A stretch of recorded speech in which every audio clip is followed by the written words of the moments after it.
Tuhan bersamamu. Dan bersama rohmu.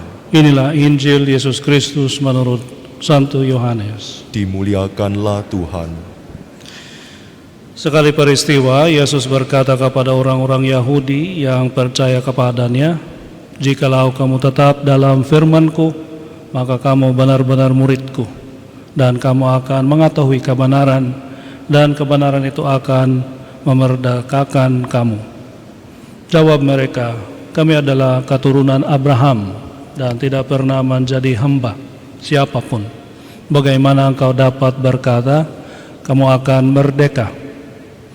Kata Yesus kepada mereka, "Aku berkata kepadamu, sesungguhnya setiap orang yang berbuat dosa adalah hamba dosa, dan hamba tidak tetap tinggal di rumah. Yang tetap tinggal dalam rumah adalah anak. Tetapi apabila anak itu memerdekakan kamu, kamu pun benar-benar merdeka. Aku tahu bahwa kamu adalah keturunan Abraham, tetapi kamu berusaha untuk membunuh aku, karena firman-Ku tidak beroleh tempat di dalam kamu. Apa yang kulihat pada Bapa, itulah yang kukatakan. Seperti halnya kamu melakukan apa yang kamu dengar dari bapamu."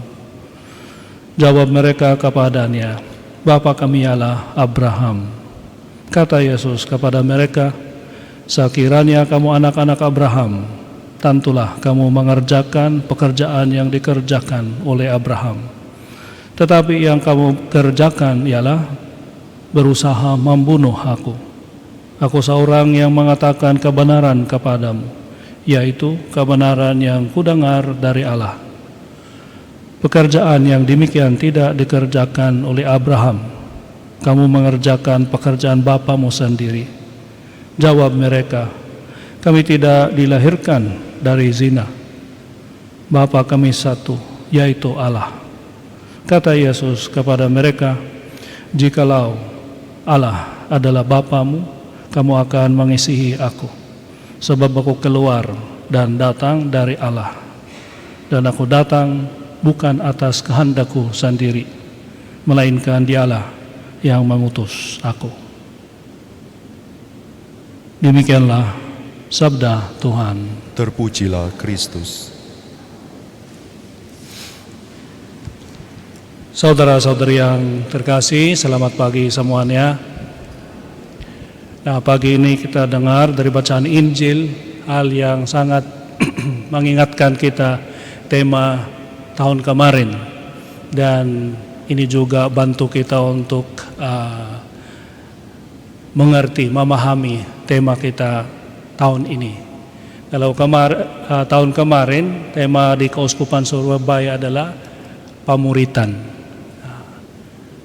menjadi muridnya Tuhan Yesus, dan tahun ini kita disuruh menyatukan diri, bersatu dengan Tuhan Yesus, Guru dan Tuhan dalam Ekaristi. Jadi menjadi murid dulu dan menjadi satu dengan Tuhan Yesus. Mengapa urutannya seperti itu? Karena pemuritan itu ada 4 ya, paling tidak akibatnya. Ya, kalau kita menjadi benar-benar muridnya Tuhan Yesus, kita harus dengar Dia, mendengar, atau baca kitab suci. Nah, setiap kita berbicara atau ngomong apa saja, bagus kalau itu berdasarkan dari perintah atau sabdanya Tuhan.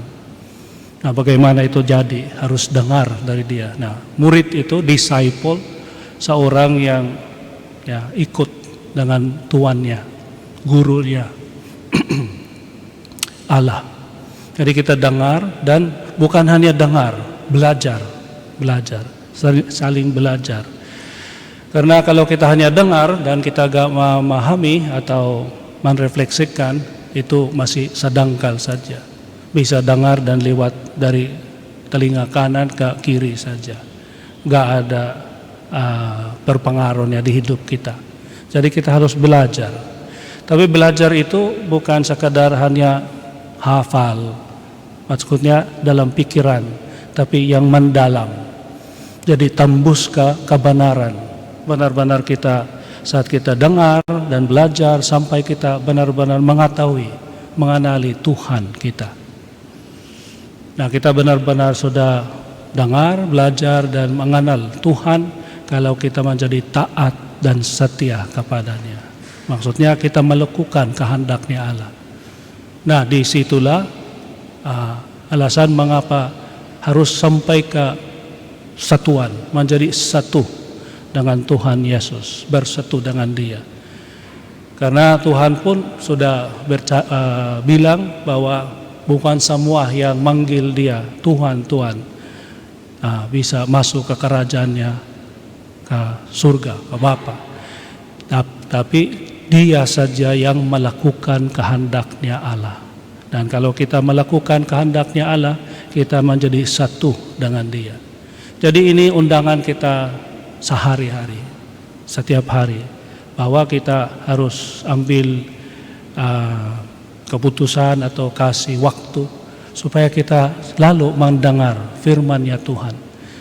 Saya baru ketemu orang di lingkungan kita yang mengalami penderitaan hidupnya karena suaminya sudah meninggal, dia sudah janda, punya anak 4 dan dia kena stroke. Jadi susah sekali hidupnya. Dia bisa disebut malu karena selain dia yang menjaga anak-anaknya, dia yang dijaga oleh anaknya.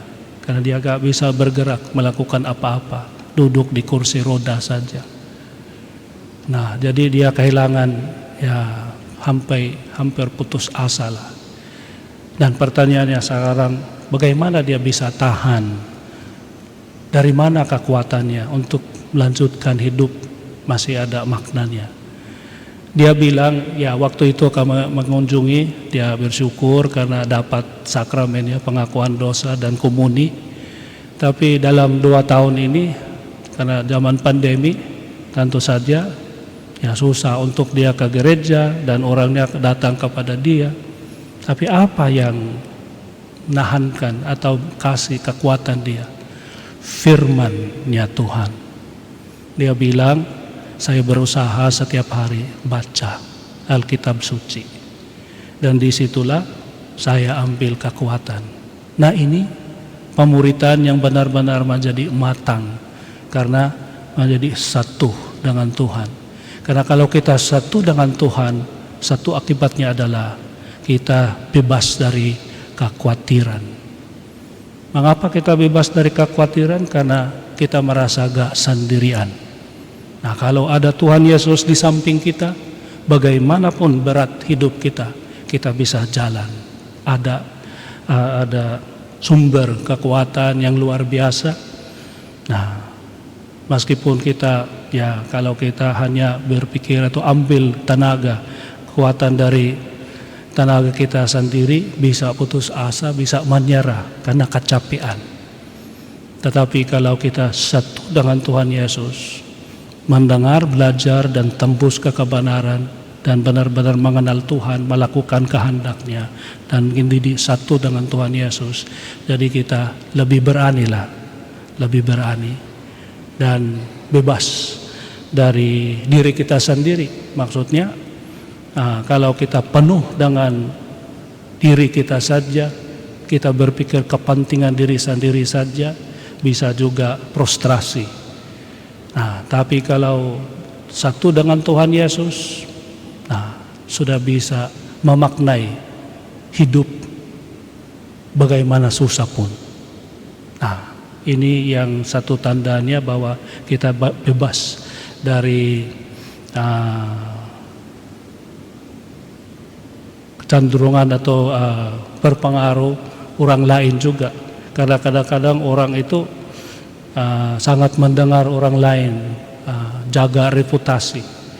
Tapi sampai reputasi pun kalau hancur, masih kita bisa berdiri kalau kita satu dengan Tuhan Yesus. Karena kita dengar bukan dari siapa saja, tapi Tuhan yang mengarahkan kita kepada Bapa.